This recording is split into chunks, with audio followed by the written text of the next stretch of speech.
How many times when planning a trip to a national park have you thought, I wonder what things I should avoid doing in the park? Or how many times at the end of a trip have you thought, I wish I'd known that before I went there? Well, that's exactly what we're looking at today. If you're planning your first visit to Mount Rainier National Park, you probably have loads of questions and concerns about what to expect and how to plan your trip. Plenty of information around about how to plan your trip to Mount Rainier National Park. The thing is that most of it focuses on what you should do when you visit Mount Rainier National Park, but this video is different.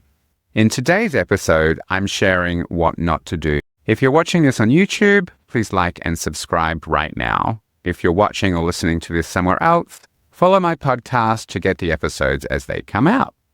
I must admit there's a couple of these mistakes that I made the first time when I went to Mount Rainier, and I learned the hard way not to do them. And some of them I didn't do when I went there, and I was really glad that I didn't. By looking at 7 mistakes that people commonly make, you'll learn exactly how to avoid them so you won't make the same mistakes. Be sure to stay to the end. I'll be sharing my number 1 mistake that I've seen people make. And it's not only the most common mistake, it's also the worst mistake that you can make. I'll share exactly how to avoid it, so be sure to stay to the end. So, what are the 7 biggest mistakes that I see people make when they plan their trip to Mount Rainier? Remember to stay to the end for my number 1 tip to avoid the biggest mistake that people make. Welcome to National Parks Collecting with James Ian, the National Park expert. He is here to help you have the best national parks trips ever. Get tips, discover hidden gems, and learn all you need to know. This is your path to collecting national parks experiences, memories, and maybe even a stamp or 2.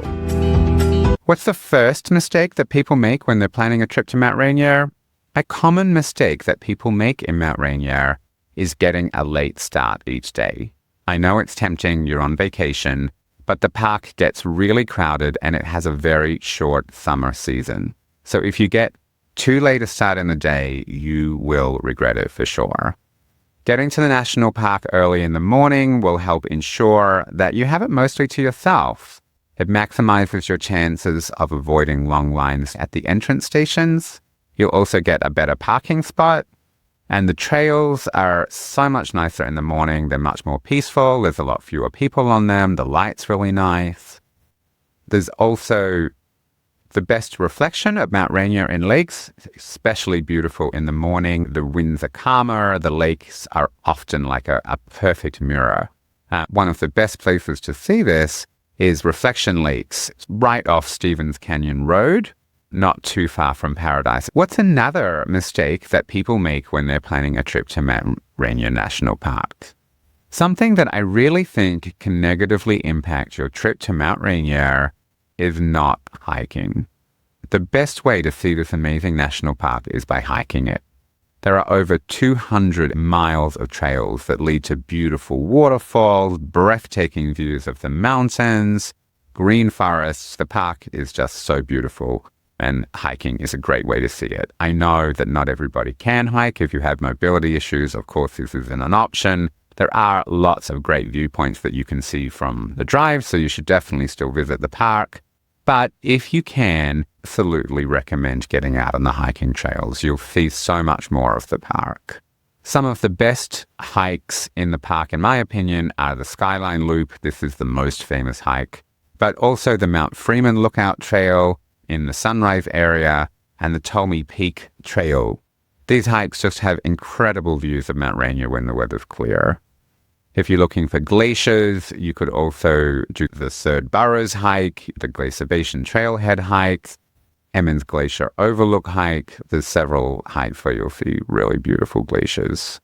And if you're looking for wildflowers, any of the hikes in the Paradise area are really... What's something else that people should avoid doing when they visit Mount Rainier National Park? I see people do this and it makes me sad, but it's just visiting Paradise. Paradise is aptly named. It is like Paradise. It's incredibly beautiful. It's by far the most popular part of the national park. However, it's not the only part of the national park. And it makes me really sad when I see people only go to Paradise and skip other parks. The Sunrise area, for example, is so beautiful, so worthwhile. There's loads of trails from the short, easy Sunrise Nature Trail and the Emmons Vista Overlook Trail, both super short and easy. There are also longer trails to the Burrows, Fremont Lookout, etc. There's also some viewpoints directly off the road. There's also the Ohana-Pekosh area, not too far from Sunrise. One of my favorite trails, Silver Falls Trail, is there. It's just through towering pine trees of old-growth forest. There's a really beautiful waterfall. It's in a small ravine, really pretty wooden footbridge. It's really gorgeous. It's really beautiful. There's also other areas of the park in the northwest corner, which is Mowich Lake and Carbon River. They're both reached off State Route 165. Not that many people go there, but it's really, really beautiful. Mowich Lake is the largest and deepest lake in the park. It is only open from summer into early fall. The Chalmy Peak Trail goes to one of the historic fire lookouts. There's great views on clear days of Mount Rainier. It's really beautiful. In Carbon River, you drive to the park entrance and then you need to walk along. It used to be a vehicle access road, but it's not anymore now. It's a nice hiking or cycling trail. What's something else that people should avoid doing when they visit Mount Rainier National Park? Something I see people do, and it almost never goes well, is not having a detailed but also a flexible plan. Mount Rainier is very popular. There are so many things to do there. Having a plan is really important. It's not just one of those parks where you can just arrive without a plan and hope to see and do everything that you wanted. When you're planning, you need to think about hiking, driving, any other activities you want to do, like cycling or fishing, perhaps. Once you've figured all of that out, then you need to start researching the exact names and locations of the hikes, the viewpoints, other excursions. But you also need to be flexible. You want to see Mount Rainier. It is the centerpiece of the park, but it is often hidden in clouds. So it's always good to have backup plans. Not all of the hikes have Mount Rainier views, like the Silver Falls Trail does not. It's through old-growth forest, so it's a nice hike to do on a cloudy day, for example. Always research road closures, the weather, etc. I would recommend spending at least 2 days visiting the 3 major sections, most popular sections of the park: Paradise, Sunrise, and Ohana-Pekosh. And then if you have any extra days, you could add on Mowich Lake and Carbon River. Having a couple of extra days also gives you a little flexibility. If, for example, you plan to go to Paradise and it's cloudy, well, maybe it's clear in a couple of days and you can go. Before we look at any other mistakes to avoid in Mount Rainier National Park, if you're watching this on my @NationalParks Collecting YouTube channel, and if you haven't already, please like and subscribe below. What's a mistake that can really impact your trip to Mount Rainier National Park? One thing that you should absolutely not do in Mount Rainier is ignore the weather. The weather will have a significant impact on your trip.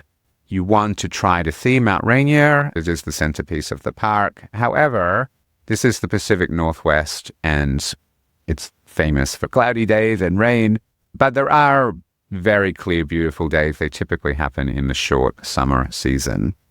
Always check the weather, know what the weather is, and be prepared to adjust your plans around the weather. Be able to change everything to fit the weather. But if you can, try to at least have 1 or 2 sunny days while you're there. Be aware that summer is short and trails can be covered in snow even in July. So be sure to keep your eye on road closures, trail openings throughout the year, and book your trip accordingly, particularly if you're planning to do a lot of hiking. Of course, once your trip's started, there's not too much you can do about if the weather is bad. But if you built in an extra day or 2 as a bit of a buffer, then that can help you move your planned days around. Even if the weather is bad, it's still a beautiful park. There's tons of waterfalls and forest hikes that you can do without the mountain views. So it's still absolutely worthwhile, even if the weather isn't great. What's another mistake people often make when they visit Mount Rainier National Park?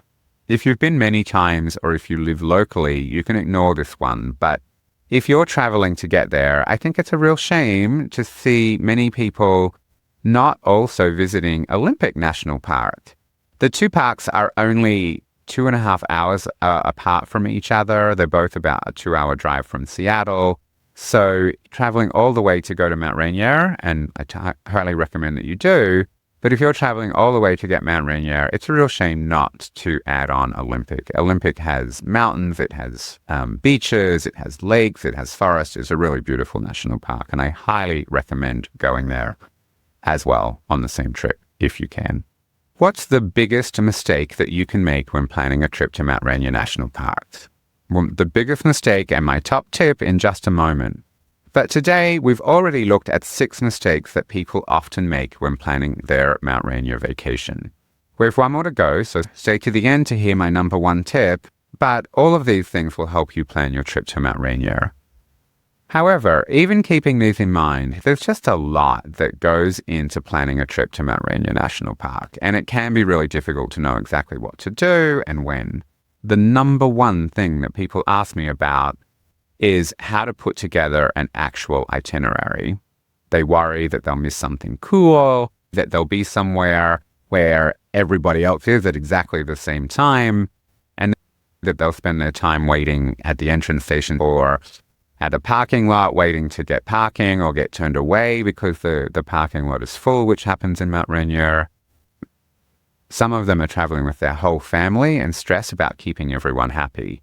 There's just a lot to think about. So to help with exactly this, I've created super detailed itineraries for Mount Rainier National Park. Just click on the link below in the notes and it will take you to a page that explains more, but I'll show you the page now. So they have a park overview. If you scroll down here, you can see there's a park overview, there's essential tips for visiting the park, there's a daily at-a-glance schedule, there's warnings, useful information, a really detailed breakdown of each step of the itinerary. There's an hour-by-hour overview for each day. There's options for different interest and activity level, so you can do different things in similar area of the park and then join up later. This is great for multi-generation trips or if you're traveling with people who have different energy levels or different mobility levels to you. There's detailed driving directions with maps, detailed hiking trail descriptions and maps. There's recommendations on where and when to see the best views. There's additional attractions and activities. There's notes on how to adjust your schedule depending on where you're staying. Useful links for booking your trip. And there's an updates section as well. You also get free bonus extras. There's an accommodations guide, a dining guide, and a wildflower guide so you can identify the flowers that you see. They'll help take away the overwhelm and they'll give you all of the information you need in one spot so that you don't need to worry about missing out on any of the highlights of the park. Or stress about how to put everything you want to do in a schedule that makes the most sense. Just follow the link in the show notes below the video. Now, as I promised, what's the number 1 mistake that people make when visiting Mount Rainier National Park? And how can you avoid it? The number 1 mistake that I see people make when planning their trip to Mount Rainier is not getting a reservation.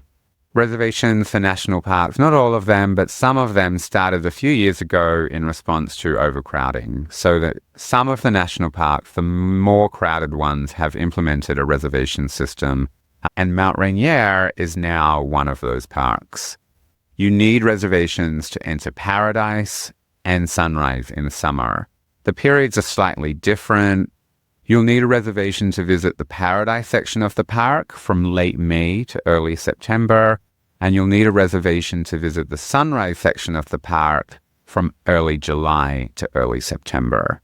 You can make your reservations on recreation.gov, which is the national park's main reservation site. And you book your reservation depending on the time of year that you want to visit the parks.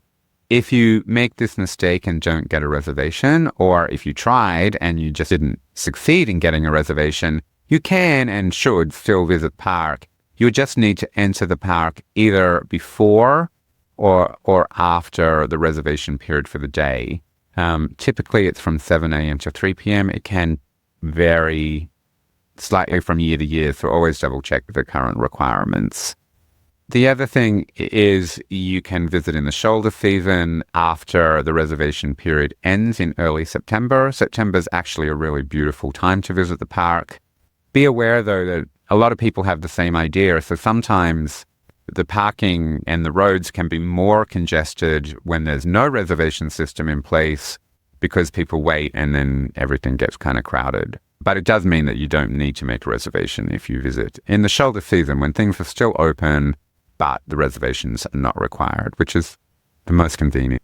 You can visit in June, but a lot of the park, a lot of the trails are still covered in sheet of snow in June. So my preference would be September.